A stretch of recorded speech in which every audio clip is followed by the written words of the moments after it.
Good morning, friends. Today we'll start your subject in 11th Standard Statistics, chapter number 2, Presentation of Data. आपको पता होगा कि आपने इससे पहले भी इसी तरह की हर एक इंफॉर्मेशन आपने कलेक्ट की है. आपको पता ही इसमें क्या आएगा, लेकिन थोड़ा बहुत चेंजेस जब आपका स्टैंडर्ड हाई होगा तो आपको भी थोड़ा हाई होना पड़ेगा. इसलिए यहाँ पे भी आपको जो इंफॉर्मेशन दी है वो आपने ऑलरेडी स्टडी की है. आपको पता होगा, आप प्रीवियस स्टैंडर्ड में स्टडी करके आए हो. टेलीमार्क वो भी इसमें ही आएगा. उसके बाद डेटा क्या है वो भी आपको पता है. अनग्रुप डेटा और ग्रुप डेटा ये भी आपने पिछले साल पढ़ाई की है. तो अनग्रुप डेटा इसमें एक ही वेरिएबल आएगा. It means number of accident. It means it is called ungroup data. और ग्रुप डेटा जिसमें दो वेरिएबल आएंगे उसको बोलते हैं ग्रुप डेटा. ग्रुप डेटा में two types of data are given, discrete data and continuous data. So discrete data means two variable is given, number of children and number of families. So number of children it is called variable x and number of family it is called frequency.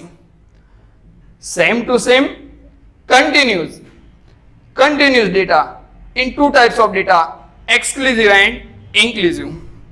Exclusive it means classes lower limit and upper limit both are same.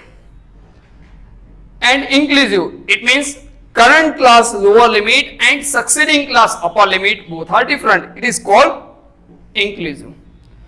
थोड़ा example है कि मैं आपको समझाता हूं कि mainly data में two types of data यहां पे आएंगे, qualitative and quantitative.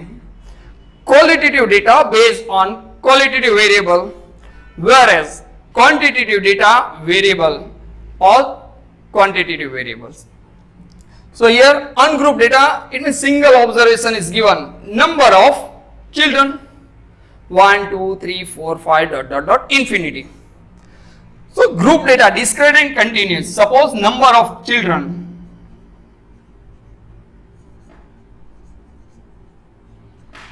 and number of families.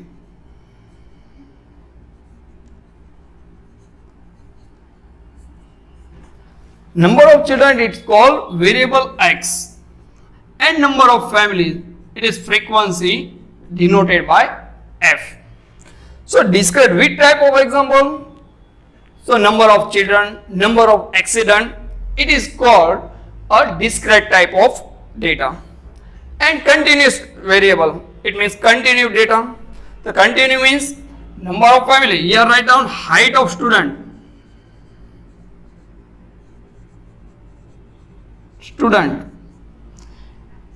And weight of student. So height is given. So minimum height 140, so 140 to 150, 150 to 160, ... infinity. Here write down number of student. It is called a continuous data. Continuous data may part, two part, exclusive and inclusive. So here write 140 to 150 centimeter, 150 to 160 centimeter. It is called exclusive type of data. It means exclusive continuous data. Inclusive means 140 to 149, 150 to 159, ... infinity. In short, lower limit and upper limit both are countable. It is called inclusive data. And here only for lower limit countable, upper limit right in succeeding class it is called an exclusive data. So discrete data, number of children and number of families, it is countable. Okay, so number of children 1 2 3 4 ... infinity. Number of accident it is also 5 6 7 8 ... Here height of student, so height is depending on any other measure. It means centimeter, feet, inch, whatever. Suppose maximum temperature measure is Celsius. So continuous data depending on any other measure, and discrete is free from measure. So two types of data, discrete and continuous. Okay. Next one, discrete variable. What is discrete variable?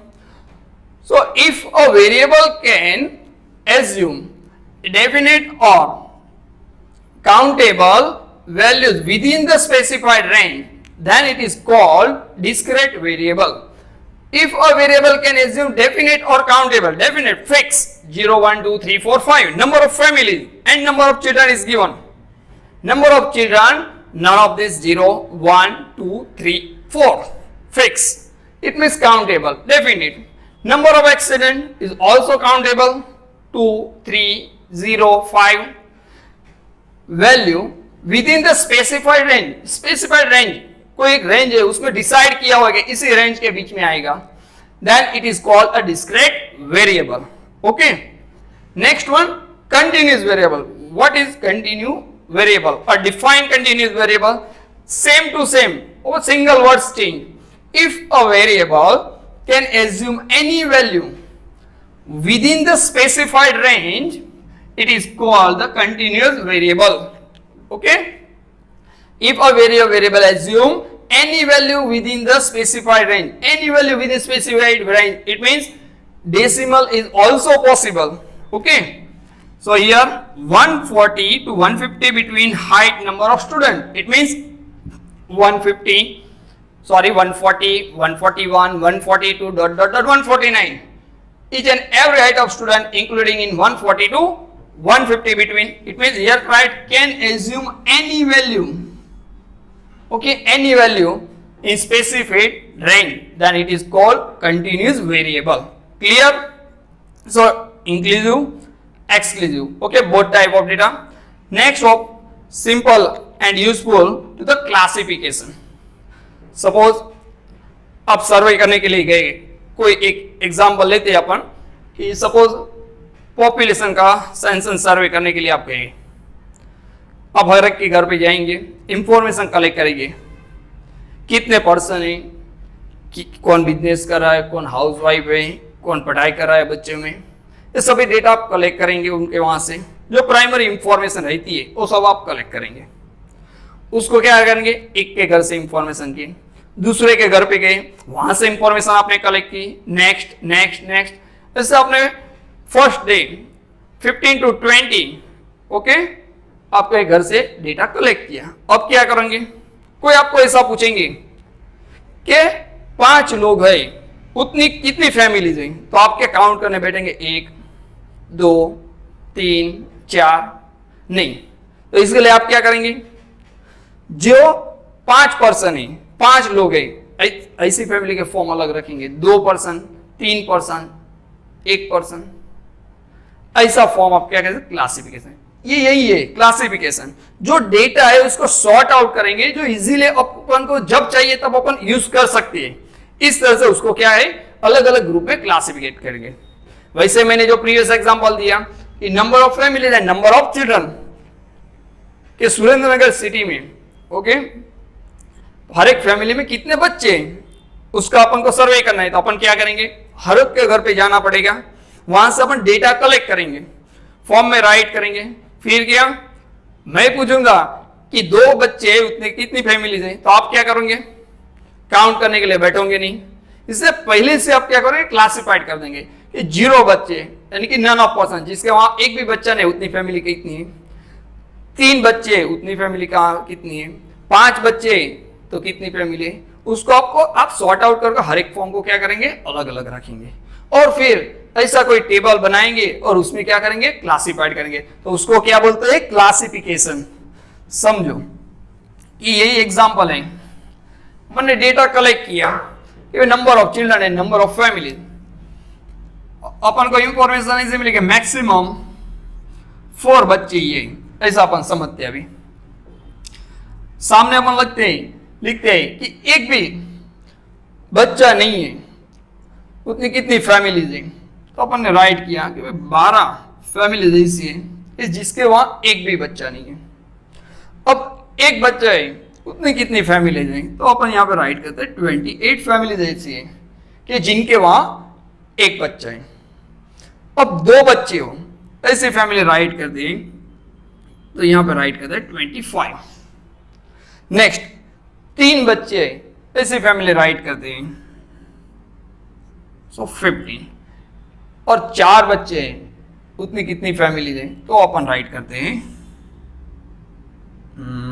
7। Okay, अब इसका total करेंगे तो 12 plus 28 40 plus 25 65 plus 15 80 plus 7 87। इसका मतलब क्या हुआ कि 87 families का अपन ने पहले दिन सर्वे किया कि उनके वहां कितनी फैमिली और कितने बच्चे हैं फैमिलीज के पास। तो एक भी बच्चा नहीं है, उतने 12 फैमिलीज थे।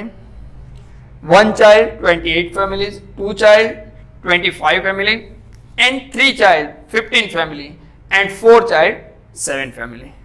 इससे आपको क्या पता चलेगा?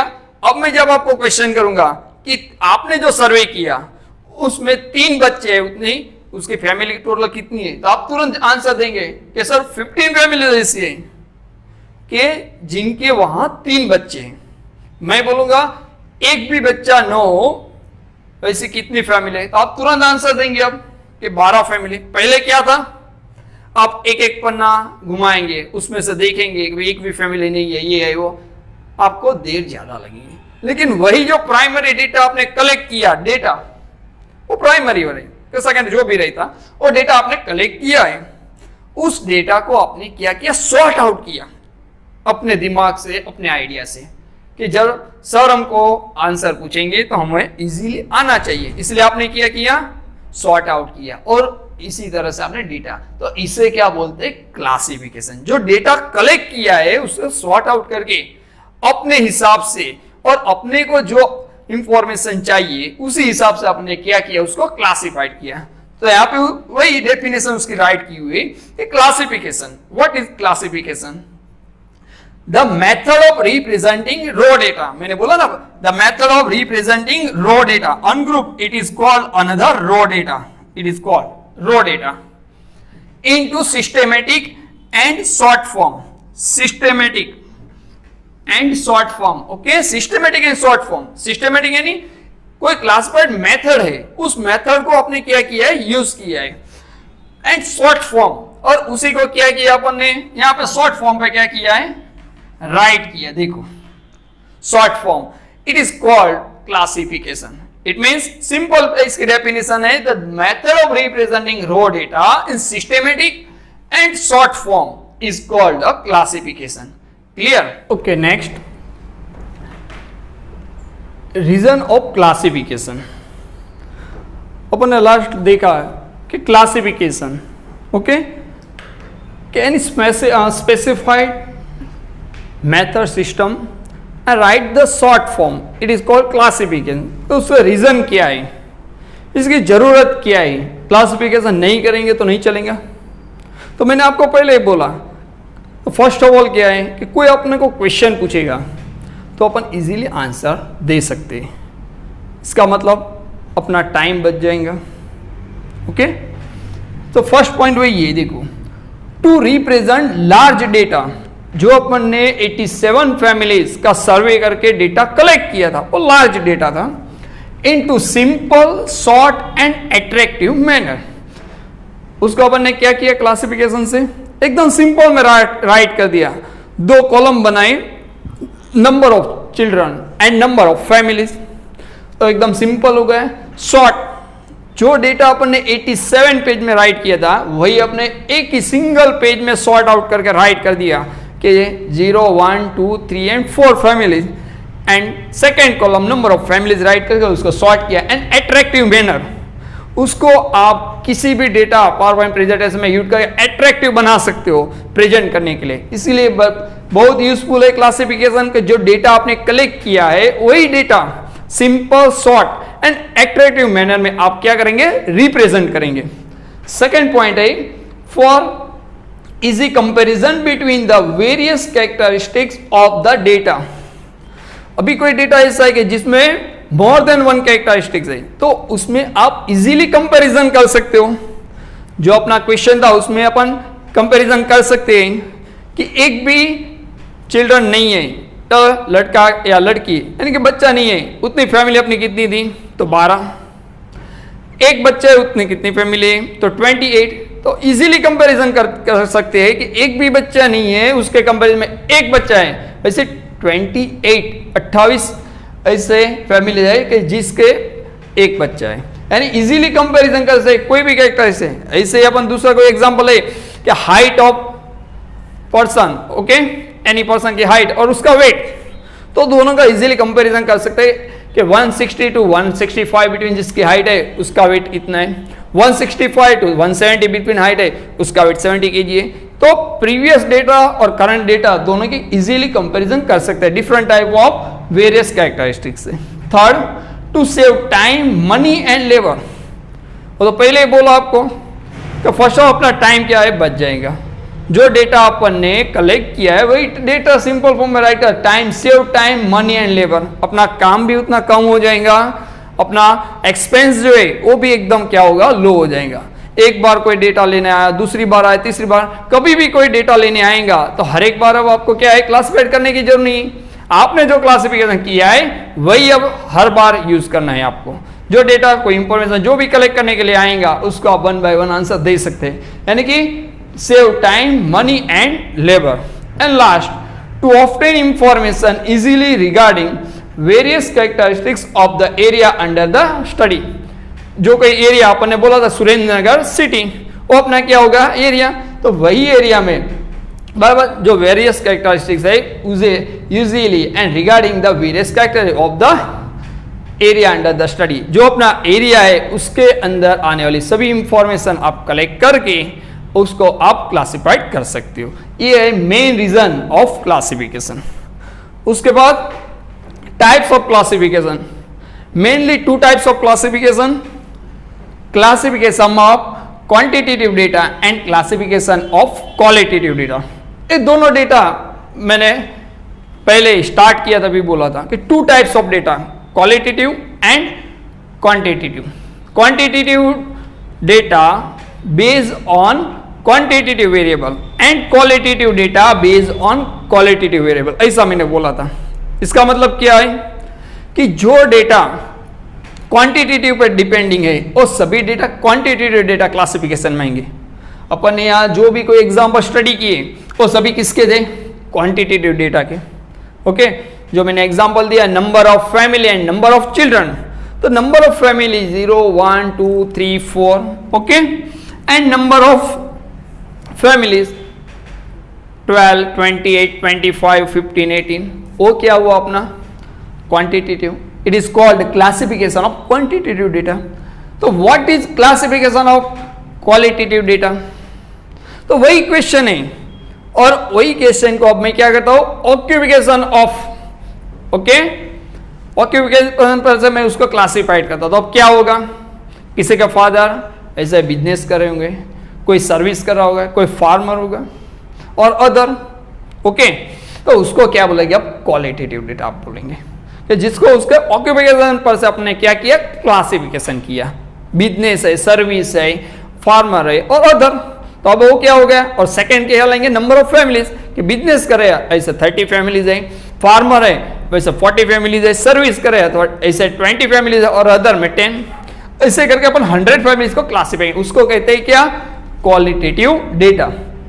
उसी तरह से आप सोच सकते हो कि कोई स्कूल में 10, 11 और 12 तीनों स्टैंडर्ड के बच्चे क्या है, कंबाइंड है, और उसको स्टैंडर्ड 10, 11 और 12 तीनों में डिस्ट्रीब्यूट करना है, क्लासिफाइड, तो उसको क्या बोलेंगे अपन, क्वांटिटेटिव डेटा। क्यों, तो जो बच्चे है वो काउंटेबल है, इजीली अपन काउंट कर सकते हैं 40, 60, 70, 100, तो उसको क्या बोलेंगे, अब क्वांटिटेटिव डेटा। ओके, क्लियर ये टुडे?